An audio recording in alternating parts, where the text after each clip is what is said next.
Boa noite a todos, amigos, pessoas que aqui chegaram. É uma alegria poder receber vocês aqui. Hoje é o nosso primeiro dia.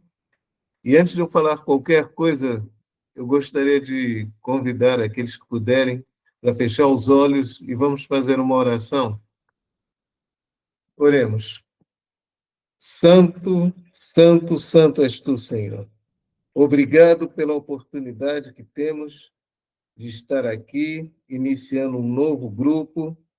Que o teu Santo Espírito, Senhor, possa nos conduzir, nos auxiliar, nos fortalecer neste trabalho que iniciamos hoje. Pedimos a tua presença, Pai, para que nos ajude, nos fortaleça e nos guie em tudo que fizermos aqui. Seja tudo para a tua honra e para a tua glória. Amém. Bom, primeiramente eu gostaria de explicar a finalidade desse grupo e por que o nome Gideão. Eu participo em diversos grupos e tenho visto nos grupos que eu participo, são muitos mesmo, eu sou aposentado, então eu tenho a oportunidade de ficar durante o dia inteiro participando de grupos de oração. E dentro desses grupos, eu tenho sentido que as mães de jovens que ou eles estão fora dos caminhos de Deus, estão entrando para as drogas ou vícios ilícitos, principalmente alguns estão encarcerados. E isso mexeu muito comigo. Eu achei que estaria na hora de nós criarmos um grupo onde essas mães pudessem conversar, pudessem ter um apoio. Eu acredito muito no poder da oração, mas Deus não colocou a gente nesse mundo só para ficar orando. Eu acho que nós devemos fazer mais alguma coisa além de orar. E então eu andei conversando, andei orando bastante, pedindo a Deus a direção dele, e surgiu a oportunidade de se criar um grupo para que pudéssemos trabalhar com essas mães, estar auxiliando. Inclusive, há uma ideia de estarmos também fazendo esse grupo na madrugada, às 3 horas da manhã, nas terça-feira, onde poderemos estar conversando, orando, e nós estamos vendo para fechar com alguns psicólogos, terapeutas, que poderão estar nos auxiliando com palestras. Hoje, então, nós iniciaremos. E o porquê desse nome Gibeonitas? O nome Gibeonitas me surgiu pela seguinte coisa. Gibeonitas foi um grupo descendente dos cananeus, eles eram cananeus, descendentes de uma das tribos cananeias, e eles, quando israelitas chegaram em Canaã e haviam já destruído o reinado de Ai e também haviam destruído a cidade de Jericó, a ordem era para exterminar aqueles grupos, porque eram grupos que, além de idólatras, eles levariam o povo todo à perdição. E os cananeus estavam, entre os 7 maiores grupos, estavam os gibeonitas, que seriam também destruídos. A ordem de Deus era destruir todas as nações cananeias. E o que os gibeonitas fizeram? Eles, vendo que iam ser destruídos, e vendo o poder do Deus de Israel, eles entraram em acordo entre eles e resolveram não ser destruídos. E para que eles não fossem destruídos, eles tinham que fazer associação com Israel. Mas o povo de Israel tinha sido alertado por Moisés para não fazer aliança com nenhuma tribo cananeia. Eles podiam fazer aliança, sim, com tribos que não fossem cananeias. É possível que os gibeonitas soubessem disso. Então, eles usaram de uma estratégia, de um engano, para fazer aliança com Israel. Então, eles se vestiram com roupas surradas, sandálias bastante gastas, pegaram alguns odres de vinho velho e partiram. Fizeram uma volta aonde não havia israelitas, porque os israelitas já estavam próximos a eles, cerca de 3 dias, e eles chegaram junto à tribo de Israel por um lugar que não desse para notar que eles estavam vindo do meio de Canaã. E eles chegaram parecendo bastante cansados, com todas as roupas velhas, e eles alegaram o seguinte, que estavam vindo de uma terra distante. Eles não falaram nada a respeito de Israel ter destruído Canaã, perdão, Canaã não, terem destruído Jericó e Ai, que essa destruição era recente, mas eles falaram a respeito do poder de Deus ao libertar o povo de Israel do Egito, falaram de como o Deus deles, dos israelitas, fez com que eles atravessassem o Mar Vermelho em seco e fossem mortos todos os egípcios que estavam seguindo os israelitas. Então, eles disseram que ouviram falar do poder desse grande Deus e queriam fazer aliança com eles e adorar esse Deus. E a liderança de Israel aceitou a proposta dele, vendo que eles estavam com roupas rasgadas, estavam aparentando bastante cansado da viagem, e o que eles traziam estavam tudo já perdido, né? Os vinhos estavam já rotos, a alimentação deles estava já bolorenta. Então, Israel, sem consultar a Deus, fizeram aliança com os gibeonitas. E, depois de fazer a aliança, os gibeonitas foram embora. Quando o povo de Israel caminhou em direção a Canaã, as cidades gibeonitas, elas ficavam num lugar estratégico, central de Canaã. E quando eles viram que foram enganados pelos gibeonitas, eles não quiseram piorar a situação deles cometendo um pecado por causa do erro dos outros. E Josué ele não cometeria outro pecado, que seria quebrar a aliança que já havia feito. E quando os judeus viram que os gibeonitas haviam feito aliança com Israel, eles se juntaram para destruir os gibeonitas.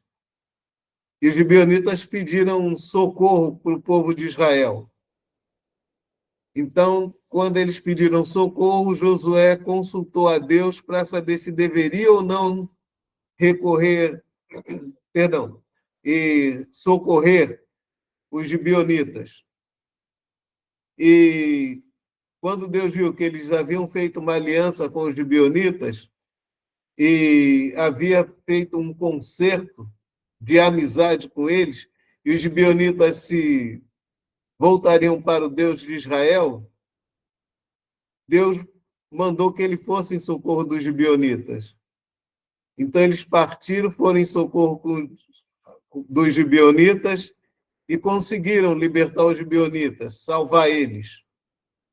Após esse ato, esse salvamento, então, os gibeonitas foram e se curvaram perante Israel, dizendo que eles podiam fazer o que quisessem com eles, uma vez que eles enganaram os israelitas. E eles foram colocados por Josué como cortadores de lenha e carregadores de água para o povo de Israel, e principalmente para o templo. E com isso, eles carregando água para o templo, eles aprenderam mais sobre o Deus de Israel. E acontece que o tempo se passou, 500 anos após esse acontecido, Saul tornou-se o primeiro rei de Israel.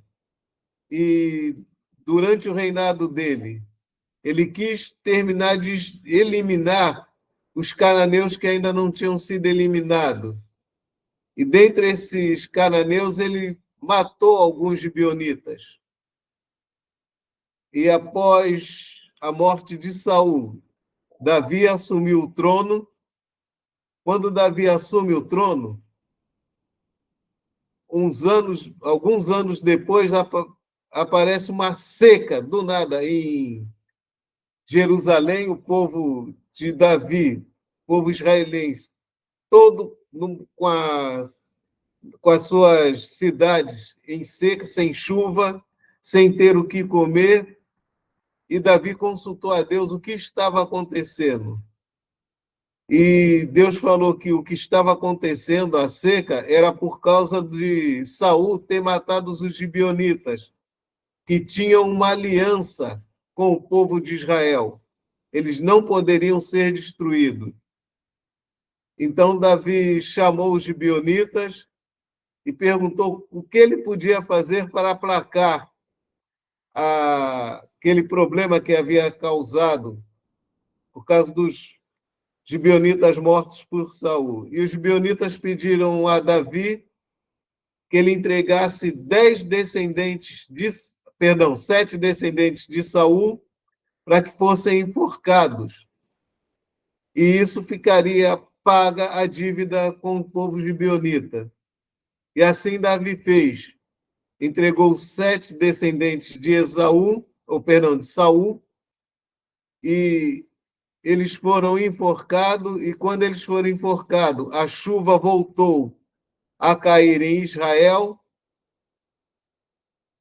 e aplacou-se a ira do Senhor. Israel voltou a ter chuvas normalmente, e a gente vai ver que mais tarde, após o cativeiro babilônico, quando Israel volta para reconstruir o templo e os muros de Israel que haviam sido destruídos pelos babilônicos cerca de 900 a 1000 anos depois de terem feito o acordo com Josué, a gente vai ver lá em Neemias que na reconstrução de Israel os gibeonitas participaram. Então a gente vê que mesmo um povo condenado à morte, que se volta para Deus, se arrepende dos seus maus caminhos, Deus ainda os recebe e eles têm o privilégio de desfrutar das mesmas bênçãos que o povo de Deus. E eu achei bastante interessante essa história, principalmente pela misericórdia de Deus, que ela não tem fim. Mesmo as pessoas estando condenadas à morte, mas se arrependendo, Deus a aceita. Deus recebe de braços abertos e cuida desse povo e das pessoas. E pensando nisso, eu resolvi colocar o nome desse grupo de gibeonitas, porque os gibeonitas foram aceitos por Deus e a gente vai ver que eles trabalharam na reconstrução do templo e foram salvos, não só da vida que nós temos hoje, a vida que mais tarde todos vão morrer, muitos passarão pela morte, e eles foram preservados para desfrutar da vida eterna. Então eu pensei, bom, seria ideal botar o nome de gibeonitas, porque muitas vezes o que acontece? A pessoa se enfia nas drogas, tanto faz, qualquer espécie de drogas, lícitas ou ilícitas, para mim seria tudo ilícita, porque o álcool, a prostituição, tudo isso é uma droga que faz mal. E todas essas coisas, muitas vezes a gente luta com drogados, com viciados em álcool, seja lá o que for. A gente luta com eles e a pessoa sempre acaba voltando para a bebida ou voltando para as drogas. E a gente, depois de fazer isso, algumas vezes, a gente acaba se cansando. E muitas vezes eu já vi pessoas aconselhando a abandonar o drogado ou alcoólatra, ou aquele que está na cadeia, seja por qual for o motivo, e a pessoa em vida, eu acredito que se houver oportunidade, um dia ela vai aceitar essa oportunidade e vai mudar. E para isso é preciso que elas tenham oportunidade, que a gente se envolva com isso e ajude as pessoas. Eu acredito que se estivermos ajudando de alguma forma as mães, fortalecendo elas para que elas continuem não desistindo dos seus filhos, mas encontrando apoio para continuar atrás dos filhos, buscando, orando por eles e de uma forma levando a palavra de Deus, eu acredito que isso pode ajudar tanto as mães quanto os filhos a mudarem. Esse é o objetivo desse grupo, ajudar as pessoas a se ajudarem e ajudarem outros que necessitam de ajuda. Obrigado pela atenção de todos. Se alguém tiver alguma pergunta, quiser falar alguma coisa, estou aberto.